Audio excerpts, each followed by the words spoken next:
اعوذ باللہ من الشیطان الرجیم بسم اللہ الرحمن الرحیم وَيَقُولُ الَّذِينَ كَفَرُوا لَوْلَا أُنزِلَ عَلَيْهِ آيَاتٌ مِّن رَّبِّهِ قُلْ إِنَّ اللَّهَ يُضِلُّ مَن يَشَاءُ وَيَهْدِي إِلَيْهِ مَنْ أَنَابَ۔ اور جن لوگوں نے کفر کیا وہ کہتے ہیں کہ اس کے رب کی طرف سے کوئی معجزہ اس پر کیوں نہیں اتارا گیا۔ آپ فرما دیں بے شک اللہ تعالیٰ جس کو چاہتا ہے گمراہ کرتا ہے، اور جو رجوع کرے وہ اسے ہی اپنی طرف راہ دکھاتا ہے۔ دعوت کی اس کا ترجمہ آپ نے سنا۔ اس سے پہلے ہم آیت نمبر 26 تک پہنچے تھے، جہاں پر اللہ تعالیٰ نے فرمایا کہ اللہ تعالیٰ جس کا چاہتا ہے رزق کھلا کر دیتا ہے اور جس کا چاہتا ہے تنگ کر دیتا ہے۔ اور جن کے پاس جو اللہ کے ساتھ کفر کرتے ہیں اور اللہ تعالیٰ کی آیات کا انکار کرتے ہیں، تو اللہ تعالیٰ فرما رہے کہ وہ اس دنیا جو کچھ ان کو دنیا میں عطا ہوتا ہے، جو ملتا ہے، وہ اللہ تعالیٰ کے قوانین کے مطابق ہی ملتا ہے، تو وہ اس پر خوش ہو جاتے ہیں اور اس پر وہ اتراتے ہیں، مطلب کہ اس کو وہ تکبر کرتے ہیں اس کے اوپر کہ وہ شاید وہ بہت خاص ہیں کہ ان کو اللہ تعالیٰ کی طرف سے اتنا رزق دیا گیا۔ تو جو ان کے مقابلے جو مومنین تھے وہ اتنے خوشحال نہیں تھے، وہ اتنی زیادہ ان کے پاس ریسورسز نہیں تھے، زیادہ صحابہ غریب تھے، تو اس کی بیس پہ وہ ان کو وہ گمراہ کرنے کی کوشش کرتے تھے۔ تو اللہ تعالیٰ نے فرمایا کہ یہ جو ان کے پاس جو دنیا کا سامان ہے یہ کچھ بھی نہیں ہے آخرت کے مقابلے میں۔ اور اس کی ہم نے مثال دی تھی کہ دنیا کی زندگی اور آخرت کی زندگی کا موازنہ اس طرح کیا جا سکتا ہے جیسے ایک سمندر ہو، اور اس میں سے ایک قطرہ جو ہے وہ دنیا کی زندگی اور جو سمندر ہے وہ آخرت کی زندگی، یعنی کہ نہ ختم ہونے والی زندگی ہے۔ تو اس کے جو وہاں کے جو کہہ لیں کہ جو خوشحالی ہے وہ ہمیشہ کی خوشحالی ہے، نہ ختم ہونے والی جو خوشحالی ہے، جہاں پہ جو لیول انسانوں کو ملیں گے، جو درجات ملیں گے، وہ نہ ختم ہونے والے درجات ہیں۔ ہر ہر وقت کوئی نہ کوئی درجات وہ بلند ان کے ہو رہے ہوں گے، یعنی کہ جنت کے ایک لیول سے دوسرے لیول پہ وہ ترقی کر رہے ہوں گے۔ اللہ تعالیٰ ان کو ہائیسٹ لیول پہ پہنچائے گا، جو اللہ تعالیٰ کے مومنین بندے ہیں، نیک بندے ہیں، ان کو ہائیسٹ جو جنت ہے وہ عطا کریں گے۔ تو یہ پیچھے بیان کیا گیا۔ اس آیت نمبر 27 میں اللہ تعالیٰ نے فرمایا کہ جن لوگوں نے کفر کیا وہ کہتے ہیں کہ اس کے رب کی طرف سے کوئی معجزہ اور اس پر کیوں نہیں اتارا گیا۔ ابھی پیچھے جو انہوں نے اعتراض کیا جو رزق کے اوپر، اس کا جواب دیا گیا کہ رزق کی جو تقسیم ہے اللہ تعالیٰ جس کو چاہتا ہے وہ اس کا رزق کھلا کر دیتا ہے اور جس کا چاہتا ہے تنگ کرتا ہے۔ تو ساتھ میں اللہ تعالیٰ نے یہ بھی فرما دیا کہ جو دنیا کی زندگی ہے وہ آخرت کے مقابلے میں کچھ بھی نہیں، اس کی حیثیت بہت تھوڑی ہے۔ یہاں پہ جو اس کا جواب دیا گیا ہے کہ جو آیات مانگتے تھے، معجزے مانگتے تھے کہ ان کے سامنے کوئی واضح نشانی آئے، جیسے ان کے اوپر فرشتے نازل ہوتے ہیں جو اللہ کی کتاب لے کے آتے ہیں، ہمیں وہ فرشتے دکھائے جائیں، ہم اللہ تعالیٰ کو اپنے سامنے دیکھنا چاہتے ہیں، ہم اوپر جا کے خود دیکھنا چاہتے ہیں۔ تو اس طرح کے جو بے تکی اور بیہودہ باتیں وہ کرتے تھے اور ایسی ایسی چیزیں وہ ڈیمانڈ کرتے تھے۔ تو اللہ تعالیٰ نے فرمایا کہ اگر معجزہ ان کو دکھا بھی دیا جائے تو پھر بھی جو لوگ گمراہ ہونا چاہتے ہیں وہ جو گمراہی اختیار کرتے ہیں،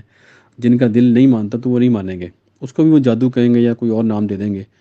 تو یہاں اللہ تعالیٰ نے فرمایا کہ معجزہ جو ہے یہ کائنات، دوسری کئی مقامات پر اللہ تعالیٰ نے قرآن مجید میں فرمایا کہ کائنات کا جو ہمیں جو نظر آ رہی ہے یہ اٹ سیلف ایک بہت بڑا معجزہ ہے کہ یہ پہلے کچھ بھی نہیں تھا، اللہ تعالیٰ نے سب کچھ بنا کے دکھایا آپ کو۔ آسمان و زمین، جو آسمانوں کے اوپر جو اتنی آپ دیکھیں سیارے، ستارے، گلیکسیز، جن کی تعداد کا کسی کو پتہ نہیں کتنی تعداد ان کی ہے، اس کی کتنی وسعت ابھی باقی ہے جو ابھی ہمارے نالج میں ابھی تک نہیں آئی۔ تو اتنی وسعت، یہ اتنے بڑا معجزہ ہے۔ اور زمین جو انسان کا خود اپنا انسان کا اپنا جو وجود ہے وہ کتنا بڑا معجزہ ہے کہ ان معجزوں کے باوجود اگر ان کو کوئی معجزہ چاہیے تو جن لوگوں نے گمراہ ہونا ہے، جو نہیں مانتے دل سے، جن کا دل نہیں مانتا، تو وہ ان معجزوں کو دیکھ کے بھی وہ نہیں مانیں گے۔ تو یہاں پر اللہ تعالیٰ نے فرمایا کہ بے شک اللہ تعالیٰ جس کو چاہتا ہے گمراہ کرتا ہے۔ اس کا مراد یہ نہیں کہ اللہ تعالیٰ کوئی انسان اگر وہ ہدایت پر چلنا چاہتا ہے یا سیدھے راستے پہ آنا چاہتا ہے تو اس کو اللہ تعالیٰ اس کو جان بوجھ کے گمراہ کر دیں گے، نعوذ باللہ، ایسی بات نہیں ہے۔ دوسری جو اس کے لاسٹ پارٹ میں اللہ تعالیٰ نے وہ بھی اس کی بھی کلیئرٹی پیش کر دی کہ جو رجوع کرے، یعنی کہ جو اللہ تعالیٰ کی طرف اپنا رخ اختیار کرے، وہ اسے اپنی طرف راہ دکھا دیتا ہے۔ یعنی جو اللہ تعالیٰ کے راستے میں محنت کرتے ہیں اور اللہ تعالیٰ کی طرف وہ رجوع کرتے ہیں، تو اللہ تعالیٰ ان کو اپنے راستے دکھا دیتا ہے، چاہے وہ کسی بھی ماحول میں ہو، کسی دنیا کی کسی بھی کارنر میں ہو۔ اگر جو اللہ تعالیٰ کی طرف اپنا راستہ اختیار کرتا ہے، وہ چاہتا ہے کہ اس کو ہدایت ملے اور اس کو ریالٹی حق اس کے سامنے آئے، تو اللہ تعالیٰ ایسے سورسز پیدا کر دیں گے اس کے لیے کہ وہ حق تک پہنچ جائے گا۔ اگر اس کی وہ کوشش تک پہنچتے پہنچتے اس کی موت بھی ہو جائے گی تو پھر بھی اللہ تعالیٰ اس کو ضرور اس کو اچھا درجہ عطا فرمائیں گے۔ یعنی کہ ایک بندہ کوشش کرتا ہے، جیسے حدیث میں ایک واقعہ پیش آتا ہے، ایک واقعہ بنی اسرائیل کا سنایا گیا ہے کہ ایک بندے نے 99 جو قتل کیے ہوئے تھے، تو اس کو خیال آیا کہ کہ اسے توبہ کرنی چاہیے، یہ بہت بڑے گا، اس کو احساس ہو گیا اپنے گناہ کا۔ تو وہ ایک کسی عالم دین جو اس ٹائم بنی اسرائیل کے عالم دین تھے ان کے پاس گیا، تو اس نے کہا کہ نہیں، تمہاری توبہ بالکل نہیں ہو سکتی، یہ اتنے قتل کرنے کے بعد تو لازم تمہیں سزا ملے گی۔ تو اس نے وہ جو اپنے جو اس کے پاس ہتھیار تھا اس کا بھی خاتمہ کر دیا، اس کو بھی مار دیا اور 100 پورے کر دیے۔ یہ واقعہ حدیث میں ایسے ہی بیان کیا گیا ہے۔ اور اس کے بعد وہ جب وہ جا رہا تھا، کسی نے اس کو بتایا کہ ایک دور ایک گاؤں ہے، وہاں پہ ایک عالم ہے، اس کے پاس جو وہ شاید تمہاری کوئی ہیلپ کرے۔ تو وہ اس کی طرف جا رہا تھا، تو اس کی راستے میں اس کی موت واقع ہو گئی۔ تو جو فرشتوں نے جب اس کو دونوں فرشتے، یعنی کہ دونوں طرف کے فرشتے آئے، تو ابھی جو جہنم والے تھے وہ اس کو لے کے جانا چاہ رہے تھے، جو جنت والے وہ اس کو لے کے جانا چاہ رہے تھے۔ تو ان میں جو فیصلہ کیا گیا اللہ تعالیٰ کی طرف سے کہ جو زمین کی جو پیمائش ہے وہ کی جائے، جس طرف کی پیمائش، یعنی کہ اگر وہ جس طرف جا رہا تھا، اگر وہ پیمائش باقی تھوڑی رہ گئی تھی تو تو اس کو جنت والے فرشتے لے کے جائیں گے۔ اگر پیمائش کم ہے، یعنی کہ وہاں جو پہنچنے کا فاصلہ بھی زیادہ تھا، تو دوسری طرف کے لوگ اس کو لے کے جائیں گے۔ تو اللہ تعالیٰ کے حکم سے وہ زمین کو جیسے کہ حدیث میں آیا کہ اس کو سکیڑ دیا گیا، اور جو فاصلہ اس کا تھا وہ کم رہ گیا۔ تو جو اس کے جو رائٹ سائڈ والے فرشتے تھے، جو جنتی فرشتے تھے لے کے جانے والے، وہ اس کو پھر اس کی روح کو اس طرف لے گئے۔ یعنی کہ اللہ تعالیٰ کا معاملہ ہے۔ اللہ تعالیٰ جب انسان کوشش کرتا ہے تو اس کو اس طرح اللہ تعالیٰ اپنے فضل و کرم سے اس کو راستہ دکھاتے ہیں، اس کو کامیابی عطا فرماتے ہیں۔ تو اس لیے جو انسان کوشش کرتا ہے، جو انسان محنت کرتا ہے اللہ تعالیٰ کے راستے میں، اس کی ضرور مدد کی جاتی ہے۔ چاہے اس دنیا میں اس کو کامیابی اتنی نہ مل سکے، لیکن ظاہر ہے دنیا کی زندگی کے بعد جو دوسری زندگی وہ تو ختم نہیں ہوتی، انسان کے مرنے کے بعد بھی دوسری زندگی سٹارٹ ہو جاتی ہے۔ تو وہاں پہ جو اس کے درجات ہیں وہ پھر بلند کیے جاتے ہیں۔ اور